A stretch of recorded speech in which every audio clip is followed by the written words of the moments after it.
But Jim, would you be willing to just look through the viewfinder and see if it looks right? All right. Hi, everybody. So we are in Chapter 2, Original Edition. Thank you. Chapter 2, Original Edition, Section 3, Healing as the Release from Fear. Okay. So I guess tonight we're going to be talking about healing. Does anybody tonight have anything in their life that they would like to experience a healing around? Does anybody in their life have an experience that they would like to have a release from fear around? Anybody? Okay. So we're going to be talking about how to experience a healing tonight. So what I want you to do, what all of us to do, is bring to your awareness something you would like to experience some healing, which means some release from fear around tonight. Okay? I want you to bring that to your awareness and use that tonight. So everything that you hear, apply it to that, and so that you can walk out of here having done some actual, practical application to something that seems real to you tonight, okay? All right. Now, if at any point during the class you do not see how to apply what this is saying to what you're going through, and you would like to walk out of here with something, feel free to raise your hand and go, well, I'm going through a blah, blah, blah, and I don't see how to apply this to that. So feel free to use this group like that tonight. My entire purpose here is that, number one, we hear what it's saying, that's very important, and that we apply it, and that we use it. This is not a exercise in theoretical ideas. That's not what A Course in Miracles is about. At least not for me. It's not about debate or theory. I'm not here to argue with what it's saying. All I want to do is help you hear what it's saying, and then help you use it so that you can get the miracle, the healing, the release from fear that you are entitled to tonight. There's never, ever, not one time in almost 30 years of teaching and studying this material, there's not been one time where I used it like it said to use it, and I did not get a miracle, a healing, or some kind of release from fear. Not one time. It's like, if you use it, it works, period. That is the story of this curriculum, right? And if you don't use it, nothing happens. You just get to keep exactly what you had before. I'm looking for something in my life that I'm afraid of, that I want to be healed from. Something that you're experiencing fear around. Because according to this, healing is a release from fear. In other words, what we need healing of, what we need healing from is the fear that we are holding in our minds, instead of love. Somewhere we decided, I'm going to side with fear instead of love. In this situation, I'm going to side with my fear. And then that's the situation, and later you're like, oh, I need some healing. I need some healing, right? And so the essence of all healing, whether it's physical, mental, emotional, the essence of all healing is the release from fear within the mind. Okay? So we're going to be talking tonight about what it means to heal, what it means to release fear, how we do it, what does the ego use to keep us from doing that? And the purpose, again, as always, is to use it tonight, to use it now, so that we can experience the healing that we're all entitled to now. That's what this is for. Okay? So, let's go at it. Healing as release from fear. The emphasis will now be on healing. The miracle, which is the right thought, is the means. The atonement, which is the plan for the undoing of fear, is the principle, and healing is the result. Okay? The miracle, the right thought, is the principle. The atonement is the plan by which it happens, and the healing is the result. Those who speak of a, quote, miracle of healing are combining two orders of reality inappropriately. Why is that? That's because healing is not a miracle. Now, the atonement, or the final miracle, as the atonement is the final miracle, the atonement or the final miracle is a remedy, while any type of healing is a result. So what's the atonement? It's the remedy that Spirit gave us for what we need healing from. That's what the atonement is. It's a remedy. And the miracle, what's the miracle? A remedy. And what's the result of this remedy? Peace, healing, okay? And then it says, the kind of error to which the atonement, which is the remedy, is applied is irrelevant. It doesn't matter what type of error, it doesn't matter what kind of error you're applying this remedy, okay? But we're hearing tonight, this is a remedy. The Course in Miracles is a remedy. It is a remedy that was not made by humans. That's why it might work. Okay? It wasn't made by the ego. It wasn't made by human hands. The Course in Miracles is a remedy. And it doesn't matter what type or kind of error or problem you apply this remedy to. There's no order of difficulties in miracles. No order of difficulties in miracles. One miracle is not harder or bigger or more difficult than another. They are all the same to love. They are all the same to this remedy. So don't tell yourself, this cancer is different from this relationship issue, is different from this money issue, is different from this world issue, is different from my car issue. Do not tell yourself that one mistake is bigger or worse or harder or more difficult than any other error. To the real remedy, the type of error doesn't matter. It's irrelevant. Wow. Wait a minute, you're saying all my problems are the same? Yes. Okay. Doesn't seem like that, does it? Doesn't seem like that at all. My problems do not all seem the same, right? Okay. Then it says, essentially, all healing is the release from fear.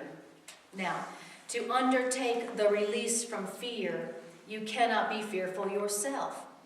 In other words, you don't understand healing because of your own fear, all right? So apparently healing in this situation is going to be something that we're not undertaking by ourselves. Why? Because we're still afraid. We're still afraid. And since we're still afraid and can't undertake our own healing, what do we need? We need the remedy. We need the remedy that was made for us. That's what he calls the atonement. That's what he calls the atonement, which I call the Course in Miracles. Because the Course in Miracles is my particular favorite form of the remedy that was given to me by God. So I just call the atonement Course in Miracles. All right. Then it says, a major step in the remedy plan is to undo error at all levels. Nice.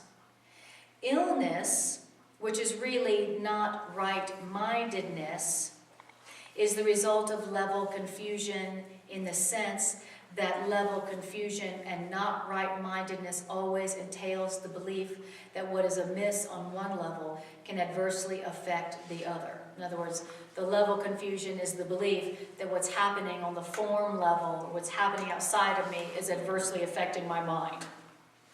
What's wrong? What's wrong with that picture? That's level confusion.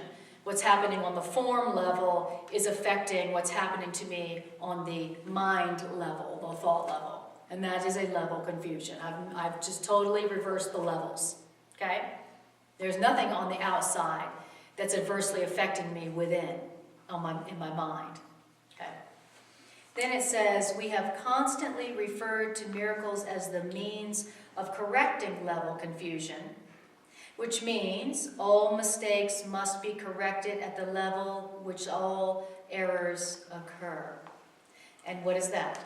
Only the mind is capable of error. Only the mind is capable of error. The only error I've ever made is a mental one.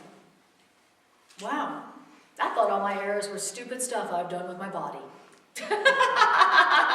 And that's been a lot. Okay. What does he say? Only the mind is capable of error. Now, yes, your body can act erroneously, but this is only because your body is responding to misthought.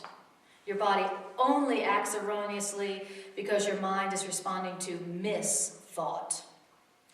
The body cannot create, and the belief that the body can create is a fundamental error. That is a core mistake I'm making.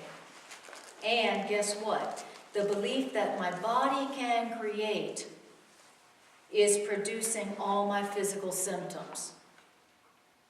Wow, that's a pretty big statement, huh? The belief that my mind, the belief that my body is making the mistakes, that my body is doing something wrong. The belief that my body's doing something wrong. My body doesn't look right, it's not acting right, it's got parts that are missing. What's not right in my life has something to do with what my body's not doing right, or looking right, or having enough of, or doing enough of, right? He said, that is the belief that's producing all my physical symptoms. Woo-wee!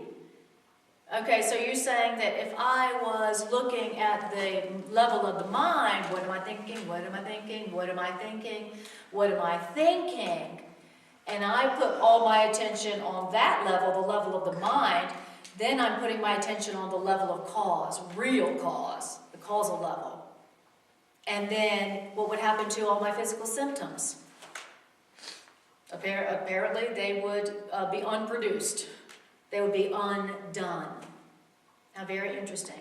So apparently the first thing that our teacher here wants us to know about the healing that we are entitled to, that we are asking for tonight in the area that we brought to our awareness, first thing our teacher wants us to know is this. The problem you're experiencing here, where all these physical symptoms are coming from, is at the level of what you're thinking, the level of the mind.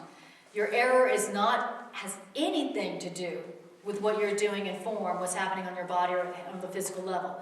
It is all what you're thinking, okay? Now, if you are willing to bring your attention to the level of the mind, what am I thinking, what am I thinking, what am I thinking now, then you are going to be making some headway tonight in experiencing some healing tonight in whatever area you pulled up to your awareness, okay?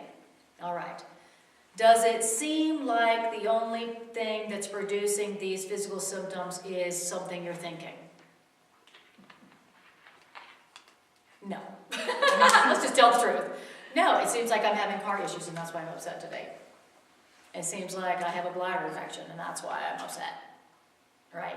It does not appear that way, but since I do want a healing, I really do, then I'm going to go, okay, fine. Then let's go ahead and bring my attention to the causal level, the level of my mind. What am I thinking? Right? Okay. Well, we have to kind of follow this backward, don't we? I mean, I don't know if that's a loving or a fearful thought until I feel the effect of it. Very often, yeah. You know, until I see this, where I think the form of the problem is, what am I thinking about that? Because I won't know if that thought was, there's nothing to tell me if that was a loving thought or a fearful thought until the effects have their effect. Right. I do believe that you can be so, you can get to the point where you know when you just had a fearful thought. Sure. And you can go, oh, that's a lovely thought that I do not want to manifest. And you go, nip that in the bud. You go, woo, I don't want to manifest that. So we will get to the point where we won't be waiting until we have the situation that's kicking our butt to go, I must have been thinking wrongly. I must have been having some attack thoughts. I must have been afraid. We don't, get to the point where we don't have to wait for that.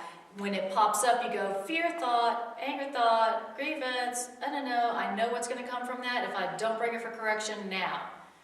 And then you go, hey, voice for truth within me, would you please look at that and correct that for me, please, before it manifests as a physical symptom. Now that's where we're going to. Doesn't that sound great? Where you become so aware of what is happening within your own mind that you know what's going on. And the Course says that there are no idle thoughts. None. All thought produces form at some level. Every one of them. That's a little scary thought, huh? That's not a thought that we all jump up for joy around, is it? Yay! don't have any idle thoughts. All my thoughts produce form of soul level. Yay! No, we're not jumping up for joy about that. Why? Because we are afraid of our thoughts. We don't want to believe that our thoughts have the only power. We don't want to believe that because we are afraid of our thoughts. Wow. We are afraid of our thoughts, and so we don't want to look at them, and we certainly don't want to believe they have any power. And he says, so I'm not going to tell you to be more vigilant about what you think. He goes, I'm not going to tell you to be more vigilant. I'm not going to say, you better watch out for what you think. Our teacher just says, but I will tell you this, you are much too tolerant of mind wandering. And you are passively allowing your mind to miscreate. You are passively allowing your mind to create a lot of crap and a lot of chaos and a lot of messes. And he says, and I'm not telling you, watch your mind more carefully. I'm just saying, just become aware. You are much too tolerant of your mind wandering. Just letting our thoughts go, whatever, not realizing that every time you have a thought, it is producing form at some level. Whew. And so for me, one of the gifts and the miracles of A Course in Miracles is it's helping me to train my mind and to train how I think.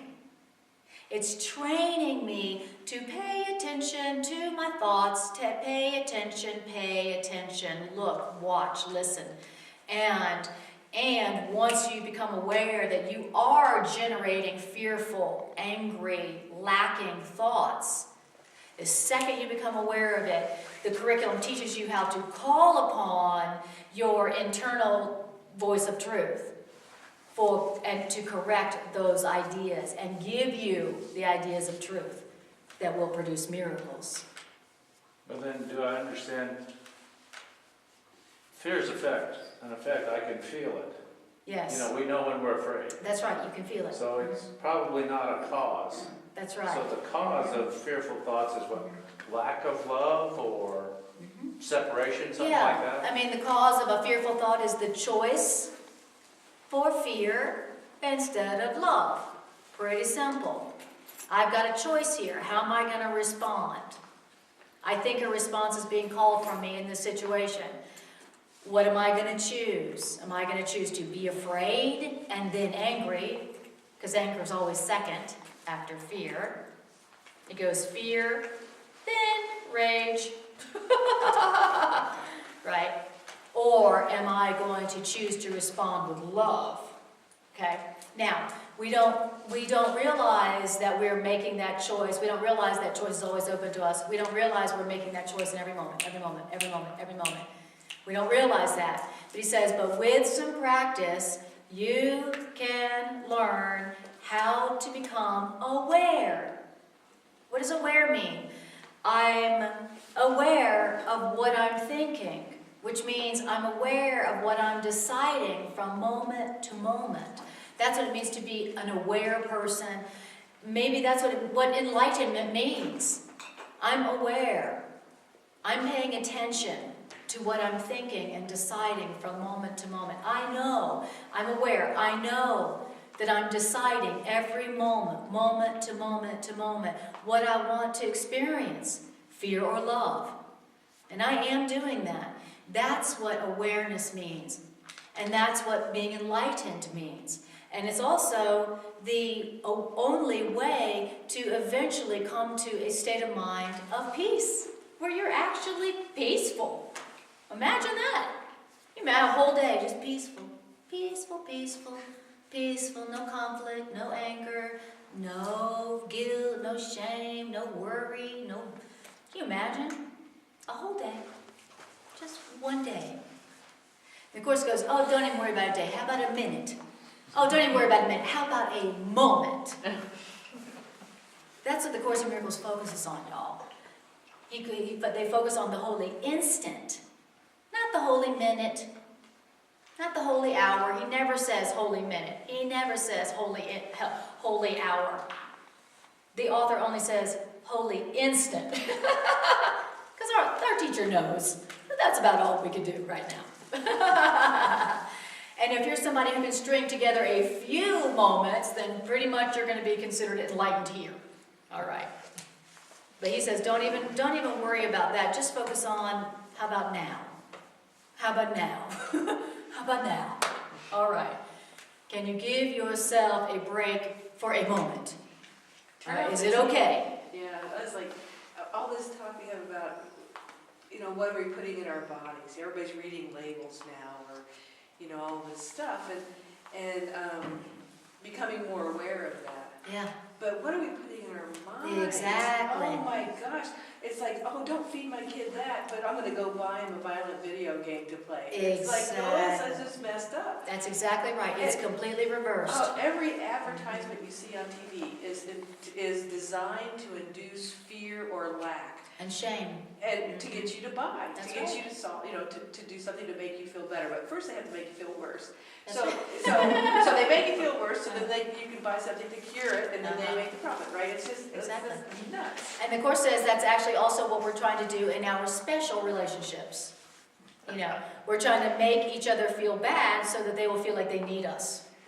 I know, isn't that? I know. Yeah, I know. welcome to the insane asylum. As a welcome to the insane asylum. That's exactly right. So again, we're trying to make them feel bad. That's what she heard. I've heard that. Yes. In our special relationships, meaning the relationships that were undertaken by our egos to make us feel better about ourselves, the ones? Yeah.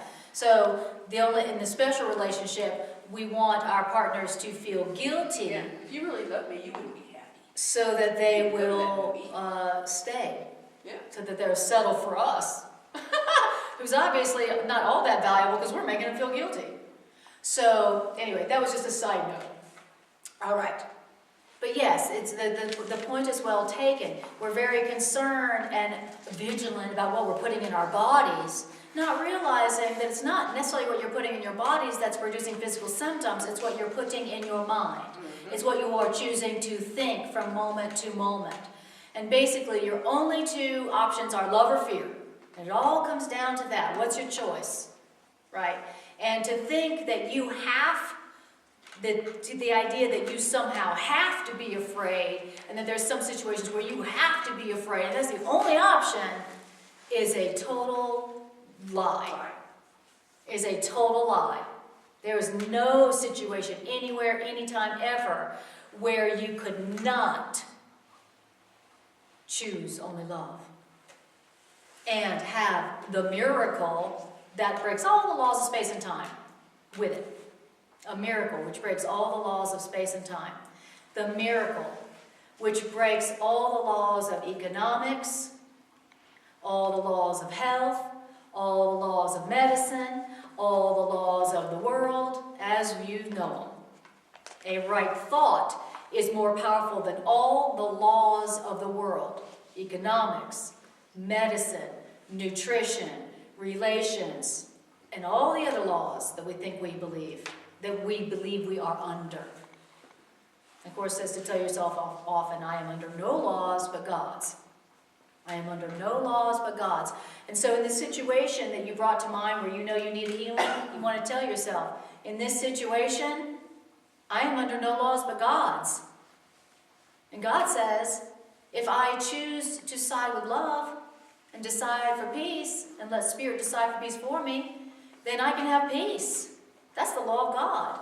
Even if the world says, sorry, if you made that kind of financial mistake, too bad, you're screwed. That's what the laws of the world say. So you want to tell yourself, I'm not under the laws of the world. I'm only under the laws of God. And God says, if I change my mind, I can have a changed experience, which is a miracle. The miracle is the result. All right. So those things you're referring to, health and economics and medicine, and Yes. those are all ideas Yes. that inform. They're an idea that just taken form Exactly. in time and space, so Exactly. to speak. Those laws of economics and medicine and nutrition and the rules of right relationships and all those laws of the world, those are a physical manifestation of our limited belief. They are physical manifestations of our belief that we do not deserve to be happy and healthy and free. I don't believe I deserve to be happy and healthy and free. So I'm in a world where we made up a lot of laws about what it takes to be happy and healthy and free. And let me tell you, they're time consuming, they're expensive, and, and they're hard to do. Okay. All right. Good stuff, huh? This is fundamental stuff. We're in chapter 2 of this book, so we are still building the fundamentals of this belief system. We're learning the core fundamentals of this belief system, or let's call it the remedy. Okay. Then it says, all physical illness represents a belief in magic. You know what that means? The whole distortion which created magic, what is magic? Magic rests on the belief that there is a creative ability in matter which the mind cannot control. Wait. Okay, what is magic? The whole belief that there is a creative ability in matter which the mind cannot control. That's magic. Isn't that crazy? That's magic. And he says, what do you say about all physical illness? Is that belief.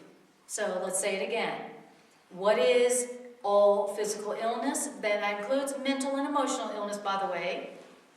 Is the belief that there's a creative ability in the body or form, anything form, that your mind can't control. Ooh-wee. Any magicians in the house? What? And that's physical illness. Okay, so let's get this right. I have a bladder infection, which I really do. Yes, I want you to know, I want this to be practical for all of us, so I'm going to use myself as a guinea pig. The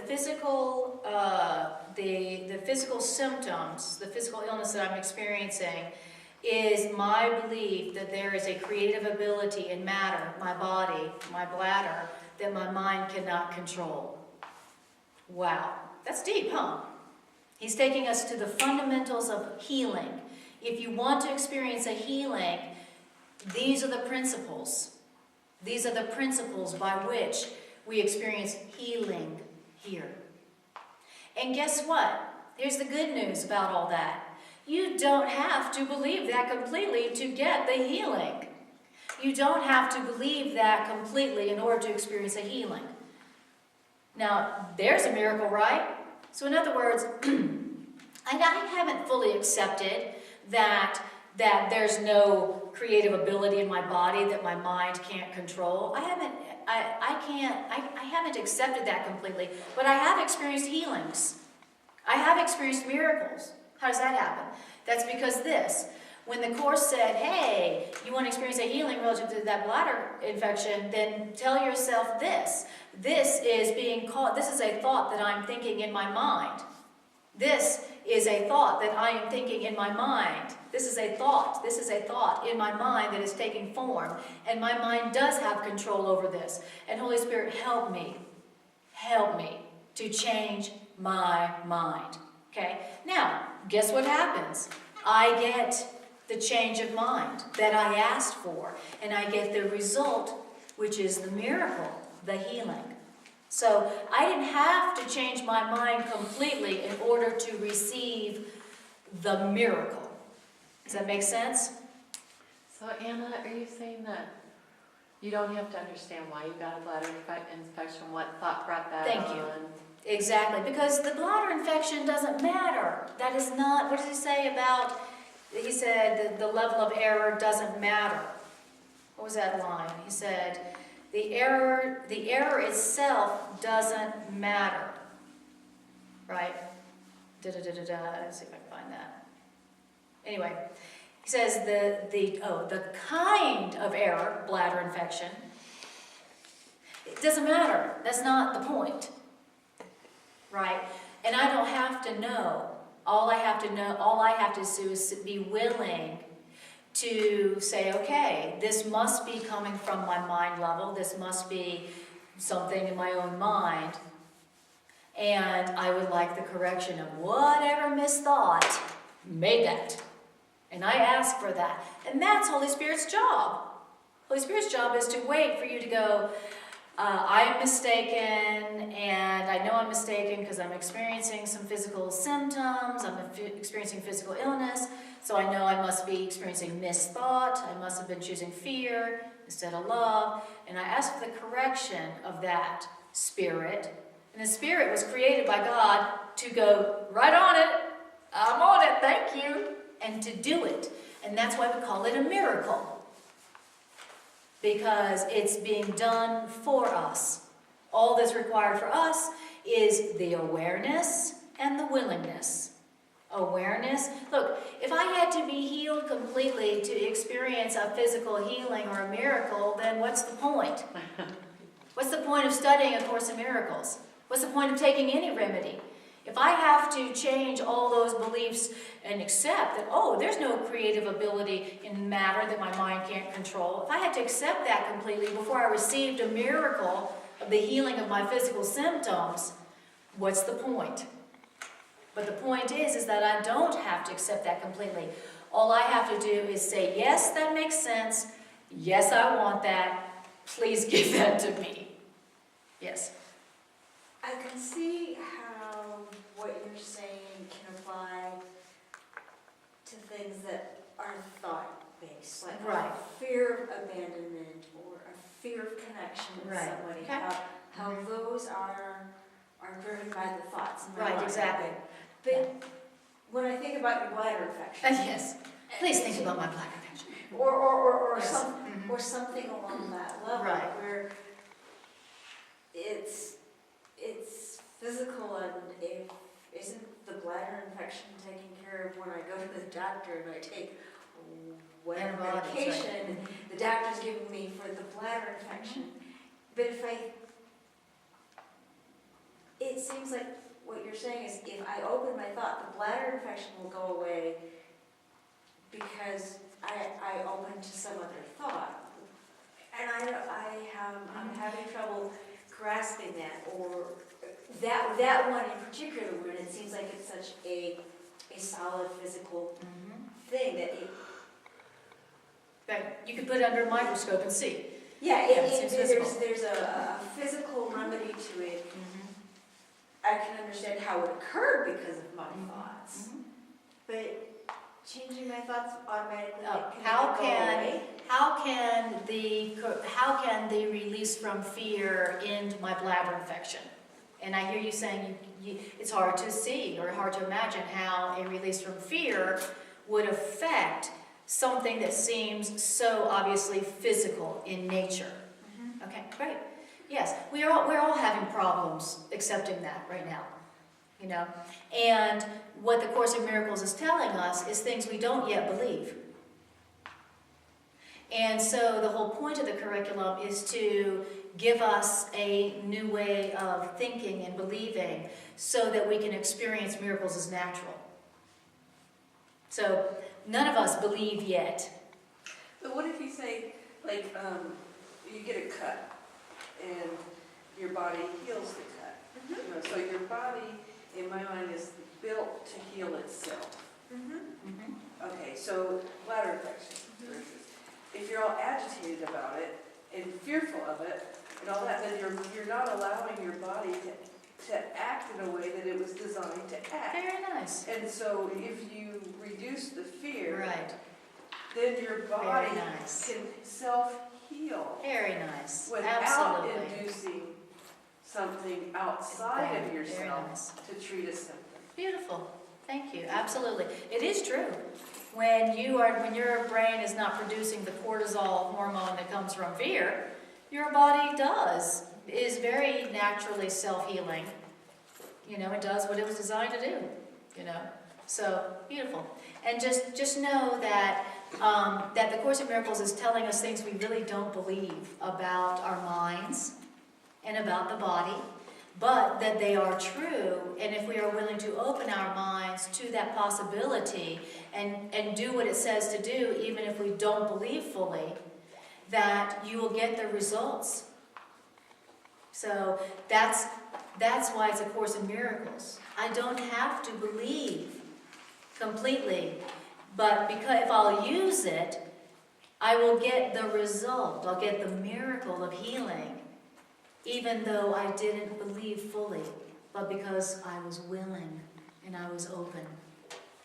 Okay? Does that make sense? And that's like not to say that, don't use antibiotics Yeah, or exactly. anything like that. It's more about like a feeling that you have peace, or that you surrender, that perhaps there's another way besides using medicine or whatever it is that you think. And Exactly. Thank you for saying that. And that is an important point, because the Course also says, But that's the same thing about like also reducing the fear. is the same thing, exactly. The Course does say that what produces a healing is a reduction of fear. Now, it also says, it may be that taking antibiotics reduces your fear. And so you take your antibiotics, and you have a reduction in fear, and you go, dang, those antibiotics work so great. Right?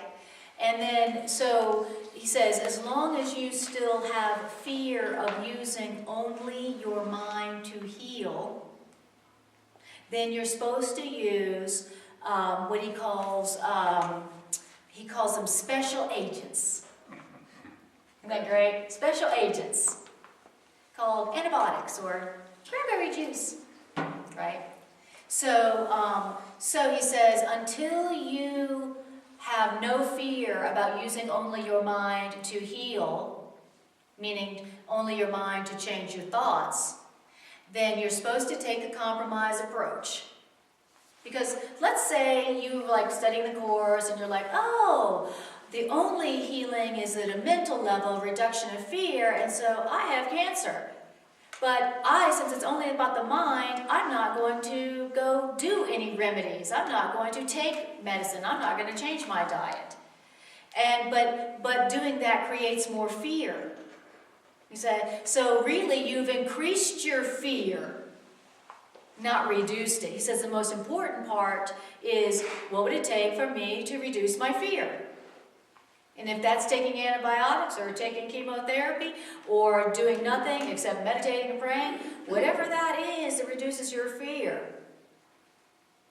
until you can believe that only your thoughts need correction and healing, then that's what you're supposed to do.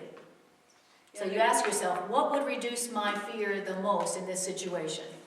Yeah, it's a little ahead, but there's a really short paragraph on the next page that says it. It says, this is because the last thing that can help the non-right-minded or the sick is an increase in fear. Exactly, that's They exactly are already what I'm in a fear-weakened state. If they are inappropriately exposed to an undiluted miracle, they may be precipitated into panic.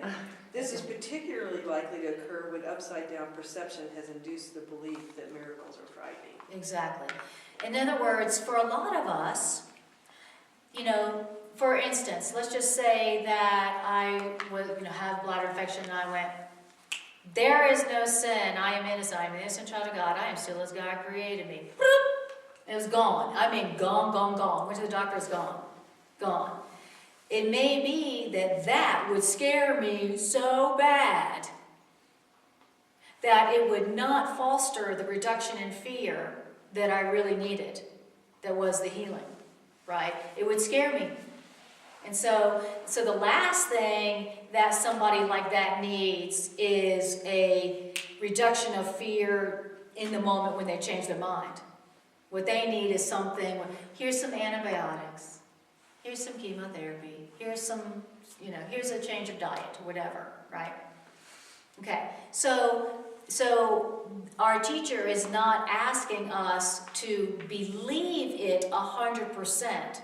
Our teacher is just asking us to listen to the truth and to open our mind to that and to open our willingness, to give our willingness to our teacher, to help us to look into our mind, find the fear that's there, and give it to the spirit of healing and truth within us and say, please correct this fear.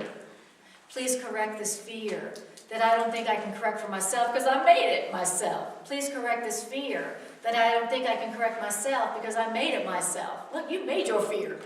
You made your problem. And so, since you made your problem, you need something that appears to be coming from outside of you. Appears being the key word there, okay? So, you made the problem, that means that you're not going to be the one to answer it. You need to be, your job as someone who wants to be healed, meaning a reduction of physical illness, a reduction of physical symptoms, whether that's emotional physical symptoms or psychic emotional symptoms or, or physical symptoms. Our job is to allow ourselves, our thoughts and our fears to be corrected for us. And that's what this curriculum is about, right? Not you doing it yourself. You already did it to yourself. That's the problem. So all of this is based on my beliefs. I mean, we've all had various illnesses, and we pick our witnesses, is what I'm getting at. If we really think back, we remember times where I took this medicine for this illness and it worked, Yep. and another time and it didn't work, Right? and so it's very inconsistent. Yes, So never did I stop and say, what is really going on? that's here? exactly right. Why is I it can that... find instances to prove That's exactly about right. anything. That's right. Why is it that some medicine works for some people and not for others? Why is it that some medicine works sometimes and not the others?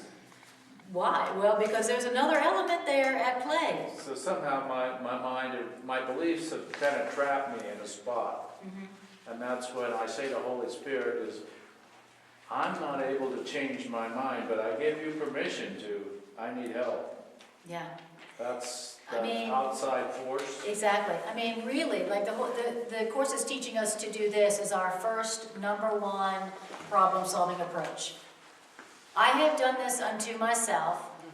I don't know how, I don't know why, and I don't know when, but I did it.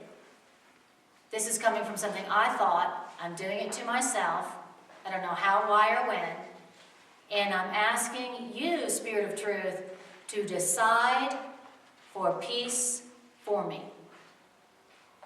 Wow, that is the essence of the healing plan, the atonement, the remedy that A Course in Miracles lays out, okay?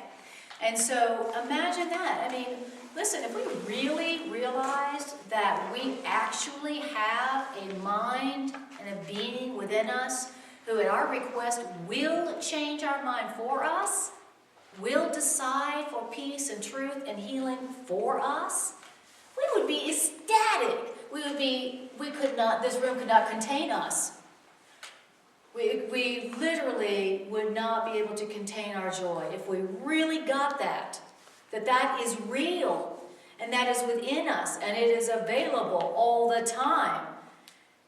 We'd be doing nothing but decipher God for me, decipher God for me, decipher God for me, decipher God for me, decipher peace for me, decipher peace for me, decipher peace for me, decipher abundance for me, decipher peace for me. That's all we would be doing all day long. That's what I'm trying to get to. I know it sounds redundant to my friends, but too bad. Because I need peace. And believe me, if I don't have peace, then they're not going to have peace. The closer we are. All right. Yes, that is the miracle and also the cost of being in a relationship with anybody. What one of you experiences, the other one will experience with you. What one experiences, the other one will experience with you. That is the miracle of being in a relationship, and it's also the cost. All right, here we go. Then, so we're still in that paragraph. So we're still in that paragraph we were in that said, the next sentence is, if it is understood that the mind, which is the only level of creation, and that it cannot create beyond itself, then neither type of confusion need occur. So once I understand that the mind is the only creative level, I mean, where is anything coming from? And I mean anything. Where is anything and everything come from? Where does it come from? What's the only creative level? The mind. And when I understand that, then I will understand that I won't be confused about the levels. I won't be thinking that what's amiss on the physical level is affecting me negatively on the mental level. I won't be thinking, I won't be making that confusion. I will be knowing that whatever I'm experiencing, whether it's physical form, that where it came from is the mind. Where did everything come from? Only the mind. Where did this world come from? The mind. Where did this bench come from? The mind. Where did this body come from? The mind. Where did this problem come from? The mind. Where did this relationship come from? The mind. Where did this world come from? The mind. The only creative level. And the belief that my body has a creative level on its, a creative ability of its own, that I can't control, that's magic. That's magic. Wow. That's believing that, woo, something that's not creative can produce something. That's magic. The body is not creative. Form is not creative. Okay, these are the fundamentals. This is the core principles of healing. This is the core principles and fundamentals. So, all right, here we So go. all matter was created by the mind. Only the mind. Only the mind. And if you really want to change in the physical level, then you can change the form and change the form and change your body and change your relationship and change your job and change your hair and change this and change that. You can knock yourself out. You'll have a lot of good company. But when you really want to change, then it's when you decide to go to the mind level. What am I thinking? Am I afraid? And if I am, then what would it take for me to allow those thoughts to be corrected by some mind that is willing and can do it? Which is really my own higher mind. But I just call it Holy Spirit, because I can't accept yet that it's my own higher mind. So for now, just pretend like Holy Spirit is outside of you. All right. Now, everybody take a breath. I do understand that it's hard to believe. I still don't believe it completely myself. But that's not required, thank God. Okay. The reason only the mind can create is more obvious than may be immediately apparent. The soul has been created. The body is a learning device for the mind. The body is a learning device for the mind. Learning devices are not lessons in themselves. The lesson has nothing to do with the body. The body is just a learning device for the mind. The purpose of bodies, or the purpose of learning devices, is merely to facilitate the thinking of the learner. Okay, that's nice. That's a great reinterpretation of my body. Its only purpose is to facilitate the thinking of the learner. That's what this is for, to help me understand what I'm thinking. Wow, he says that's the only way you should be looking at your body, as something to highlight and show you what you're thinking that you're in denial about. Your body is the picture of your thoughts taking form, your self-concept taking form. And if you want to use your body correctly, use it as a learning device. Oh, okay, well, I'm kind of in denial about all the things I'm thinking, and been that way for a long time. But my body sure will let me know, right? You can lie to yourself. You can deny and hide and suppress your own thoughts, but your body will show them up. Remember when you were a kid, you went to the dentist and they gave you those red little tablets to chew to see if you really brushed your teeth? Remember that? Remember those little guilt tablets? I don't want to tell you, it's going to hurt me, I don't brush my teeth. Our body is like that. It's a learning device to facilitate learning. What kind of learning? To learn what I'm really thinking.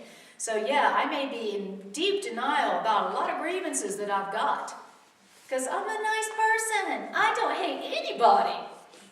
I'm a nice person. I don't hate anybody. I'm so nice. Did you notice how I did the charity thing? Remember? And I was so nice to so-and-so.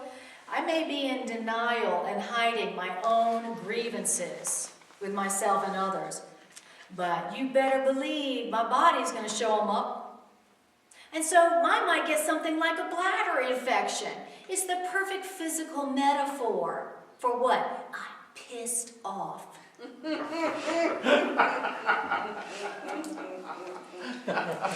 Isn't it? And once you, like Louise Hay's, like once you really recognize the truth that the body will always show you the thoughts. That's all. It's just a learning device for the mind. Once you do that, then you can look at your physical symptoms and you can see the perfect metaphor.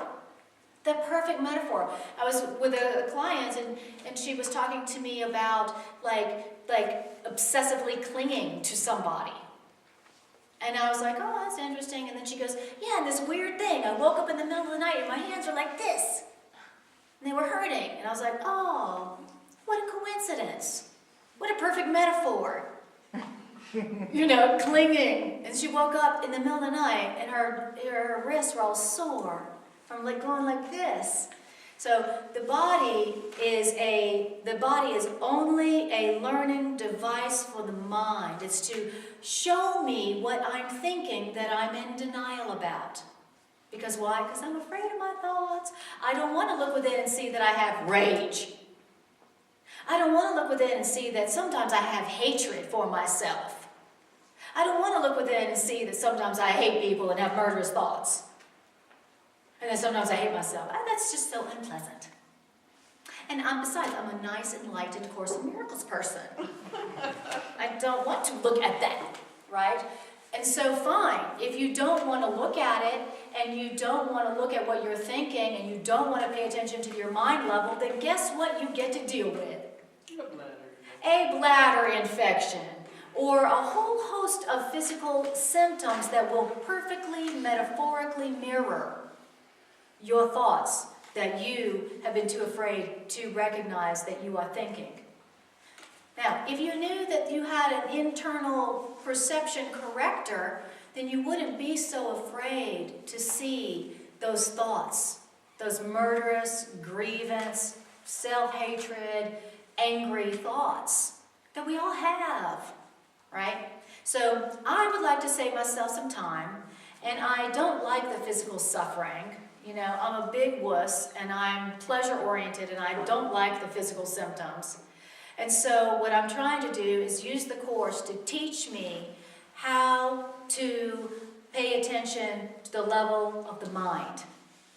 And so that when I generate a self-hating thought, or I generate a rage thought or a grievance, that I can go, whoop, oh, that's a grievance for sure. That's not a loving thought. And Holy Spirit, please, please, please, please, please correct that for me. I ask for the correct perception. Holy Spirit, really, what do you see in this situation? What's the truth in this situation? And I'm trying to let the Course train me to do that so that I don't produce my thoughts on the physical level, the negative ones. I would like to nip them in the bud and save myself some time and give myself an easier, more graceful life, right?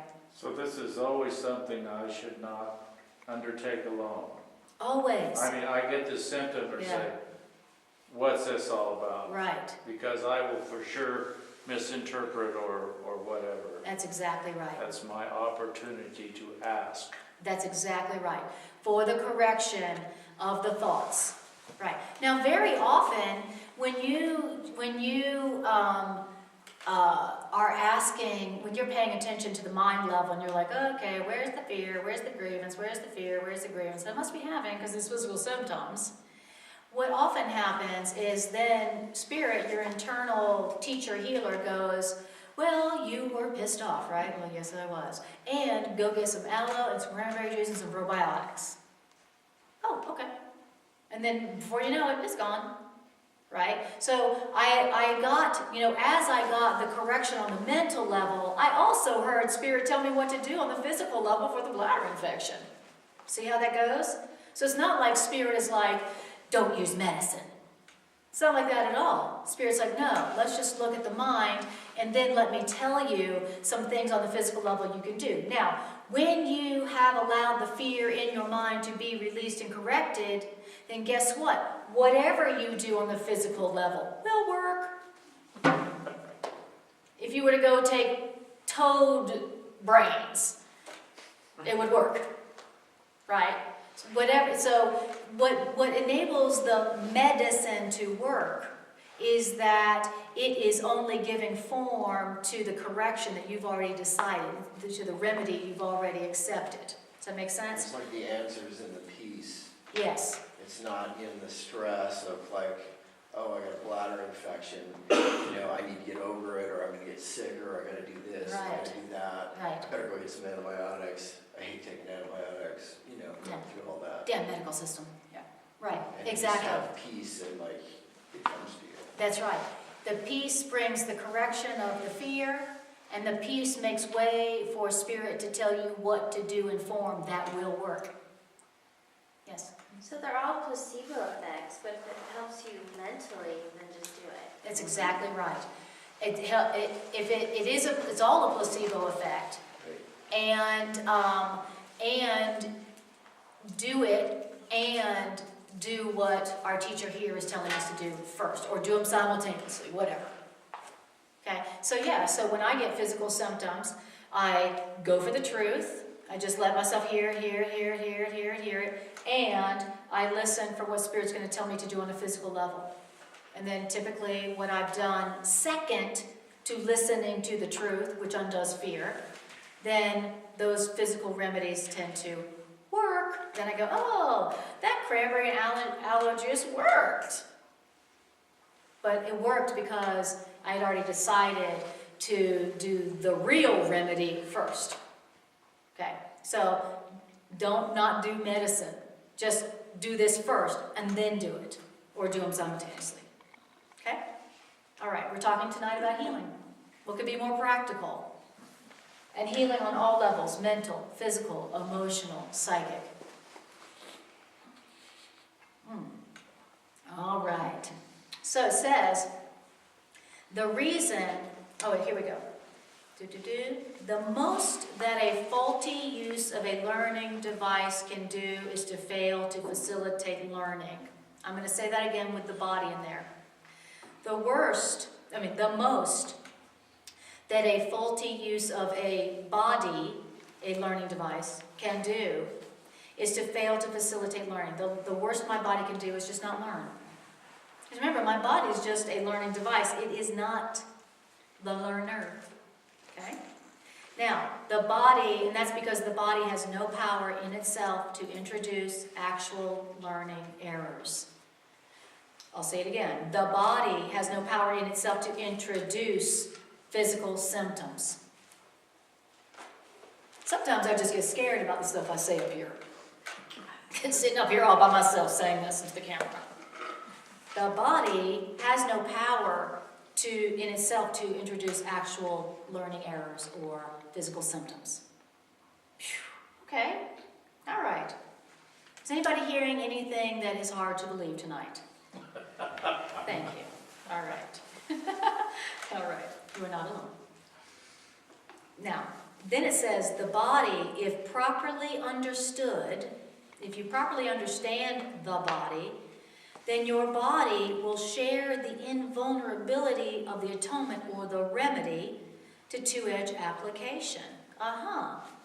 You can experience an invulnerable body? Wow. If I properly understand it, if I properly understand the body, if I properly understand my body, then my body will share the invulnerability of the remedy. Okay. Well, there's something that sounds good.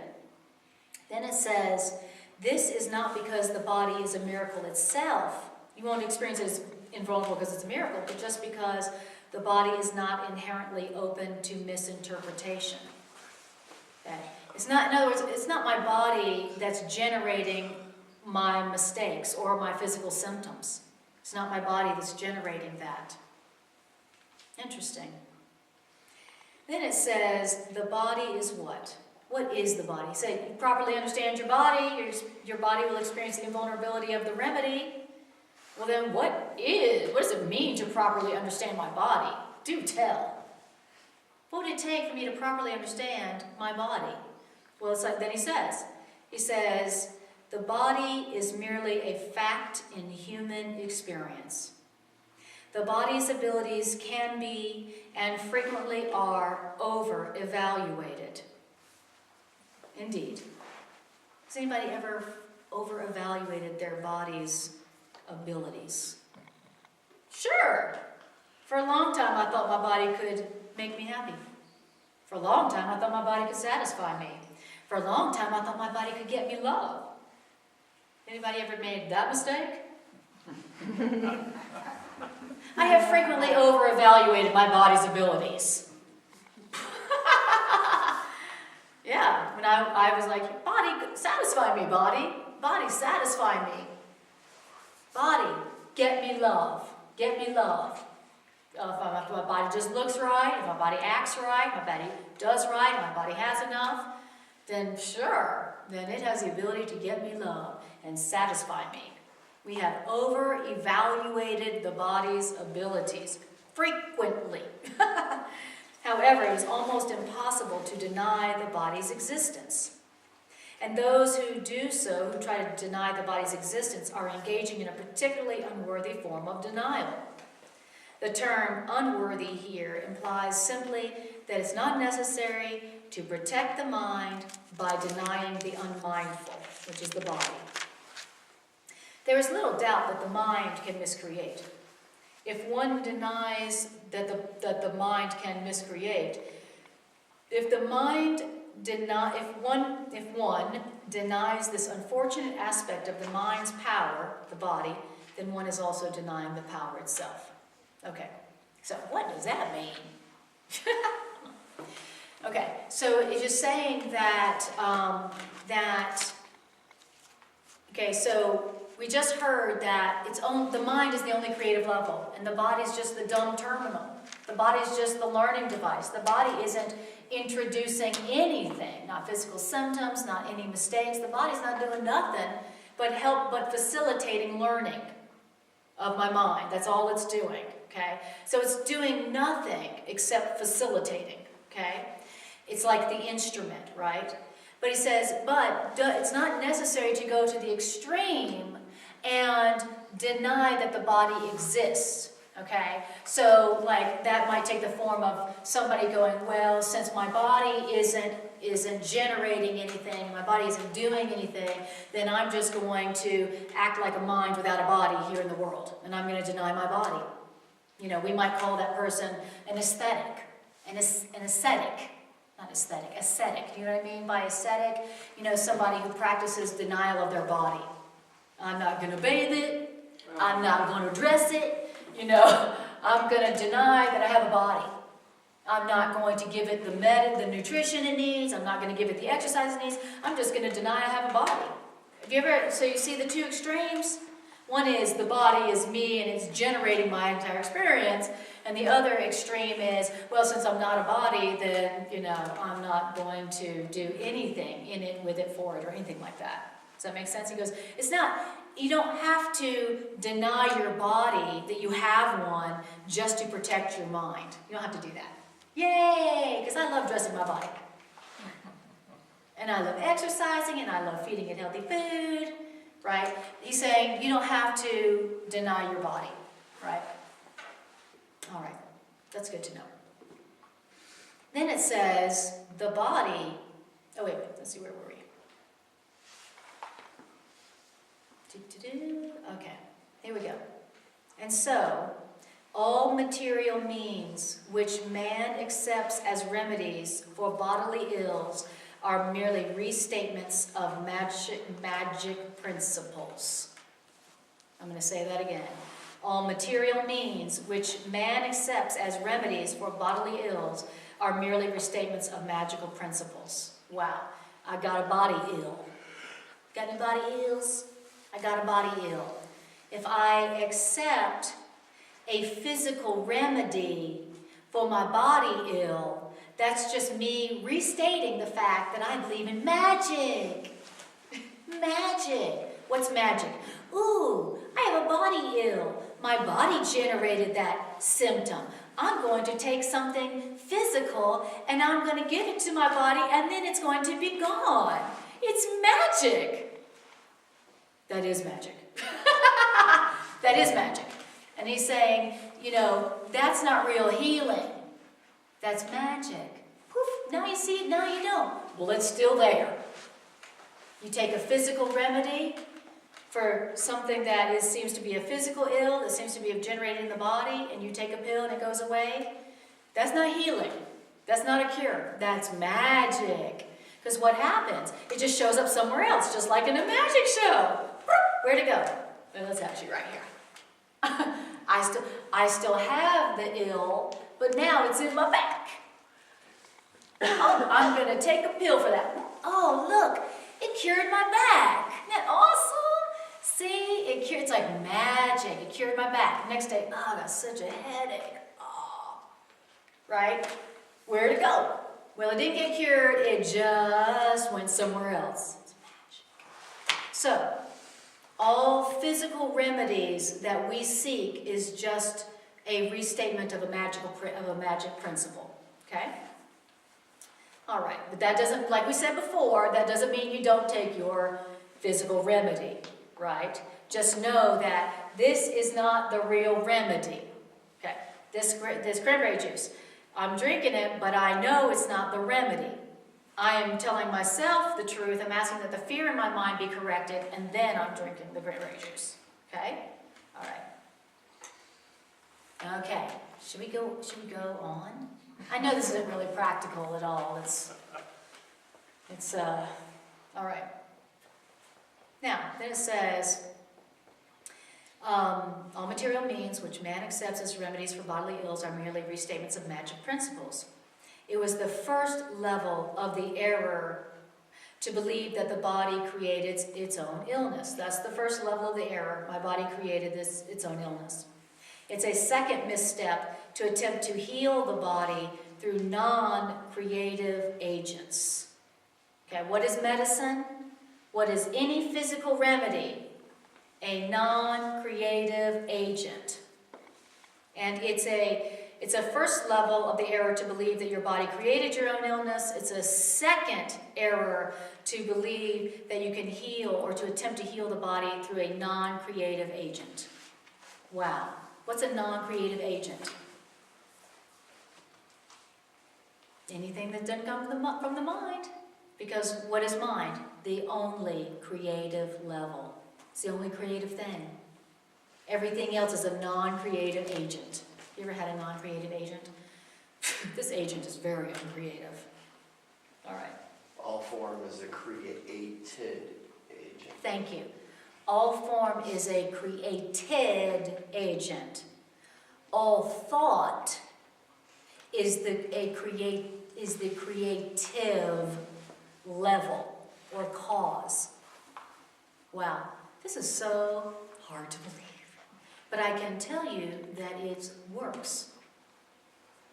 Wow. And then as it works, then I go, oh, I see how it's true. With the truth, you don't get that it's true by hearing it. It's only when you use it, like your teacher told you to, and then you get the miracle, the result, then you go, oh, I see, I get it. So the understanding doesn't come first. So don't go into your study of truth expecting that the understanding comes and then the miracles come. It's the other way around.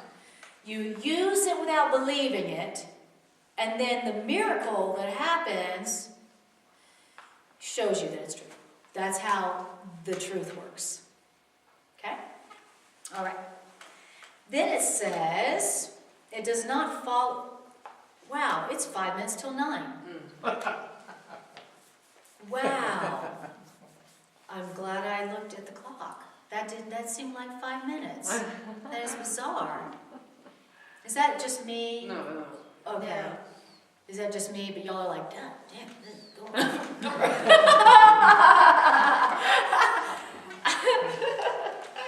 I've been in some classes like that where I'm like, okay. All right. Okay, so why don't we do this? Why don't we stop here? What it goes on to say in this paragraph is exactly what we were saying before about even though the non-creative medicines don't heal you, they're non-creative, it doesn't mean to use them as evil or weak. Then it goes on to say exactly what we were saying, that use them, especially if they reduce your fear. Use them. But go for the real remedy and the real level first. All right.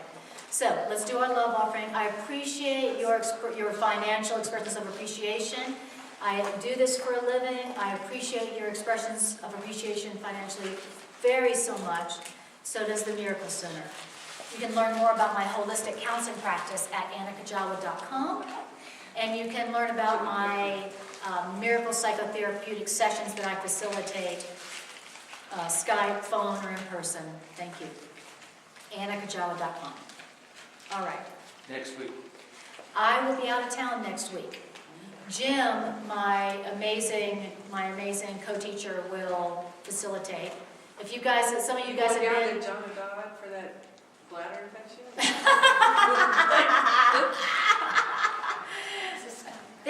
I'm going for some other remedies for my ills down in Florida.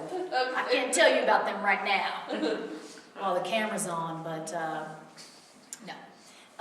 So Jim will be doing it. Jim does a fabulous class, right guys? Jim does a great class. This is someone who loves the truth and loves the course and does a great job. Thank you so much for doing that. Okay. Then I'll be back the following week. All right? And all my classes are free on YouTube. So if you miss a class, you can always go to YouTube a week or so later, and there it will be, and you can watch it again. I have people tell me they watch them over and over and over, and that they always get something more out of them every time. You know, there is no way that any of us get every single thing in one time. You know, so all right. So now what we're going to do is we are going to do our integration meditation. And what that means is we're going to listen to some music. We're going to allow our minds to quiet and open.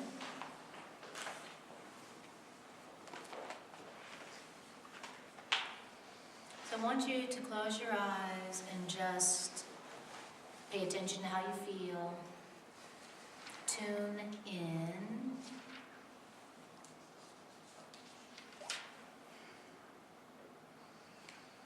And breathe. And I want you to just tune in to how you feel right now, having heard these ideas tonight.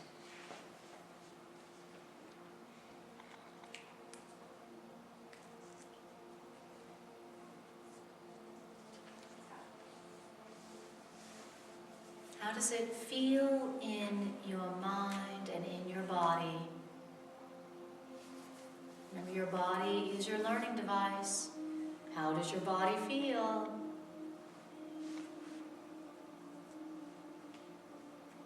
How does your mind and your body feel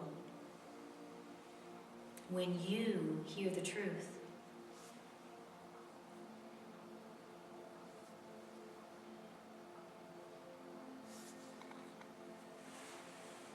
Now I want you to bring back to your awareness the situation that you brought to your awareness at the beginning of class.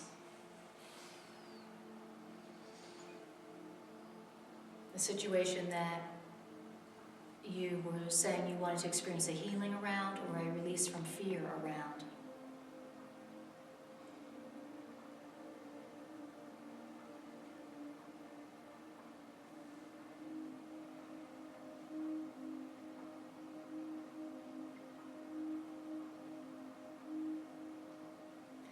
Now I want you to begin to do what our teacher told us to do as the first fundamental in healing, and to tell yourself the truth.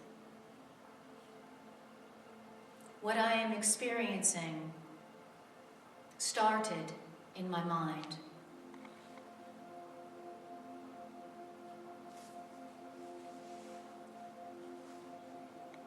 Tell yourself, this situation started in my mind.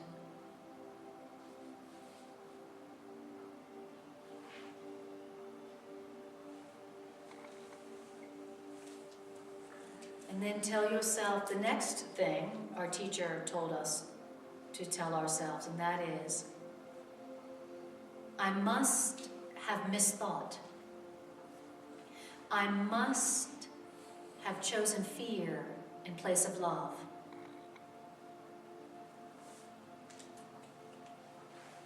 If I'm not experiencing only peace in my body or in my world. I must have somehow decided to choose fear instead of love.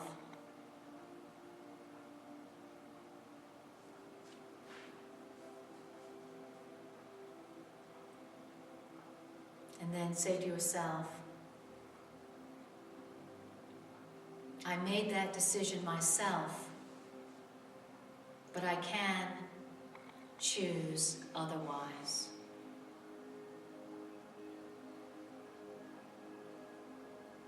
And then tell yourself, I want to choose otherwise because I want healing. I want peace. I want to choose otherwise because I want peace. I want healing.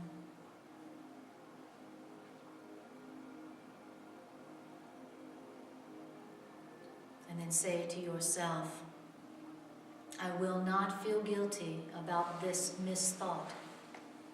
I will not feel guilty about this misthought and its manifestation in form. I will not feel guilty about my misthought. And I will not feel guilty about what my misthought created or produced. I will not feel guilty about this mental mistake and its effect because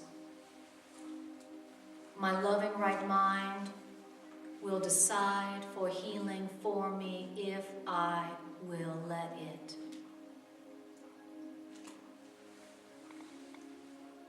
I choose to let Spirit decide for healing and peace for me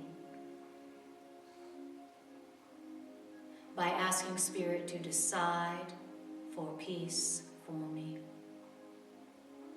And then let's just go ahead and do it. Ask your loving right mind, your inner teacher healer, to decide for healing for you. Holy Spirit, decide for healing for me. Decide for truth for me. Decide for peace for me.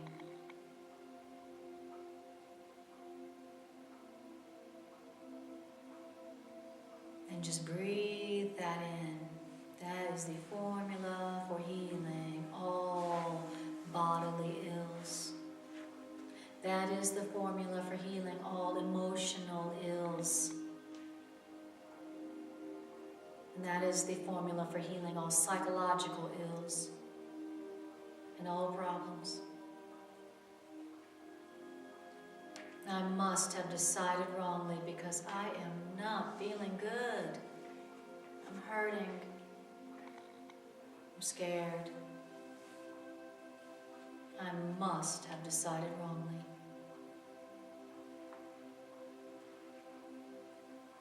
I will not feel guilty because Spirit will decide for peace for me if I will let it.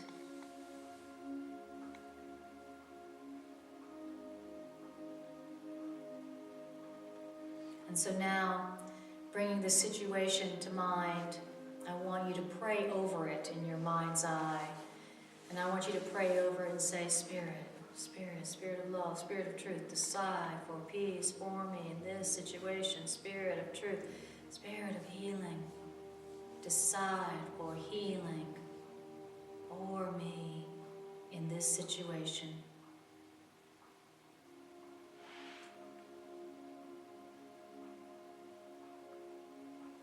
Breathe it in.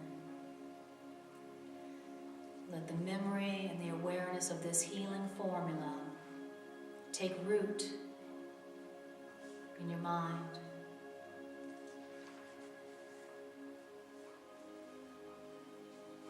And then thank your loving right mind. thank the Holy Spirit.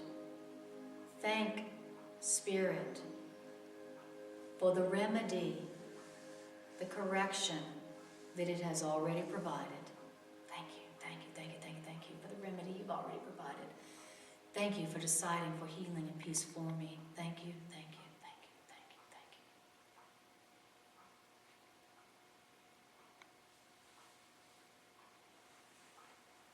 you. Beautiful. And then when you're ready, just take a breath and bring your awareness back to the room and back to your body. All right, you guys. Thank you. Thank you for that completely time-shifting, time-bending experience. That is so wild. The Course does say, listen, when you place what you think under my guidance, then I will take control of time and space. I was like, you will? That sounds great. Thank you guys for being here. Thank you, Thank you, Miss thank you. I'll see you next time I see you.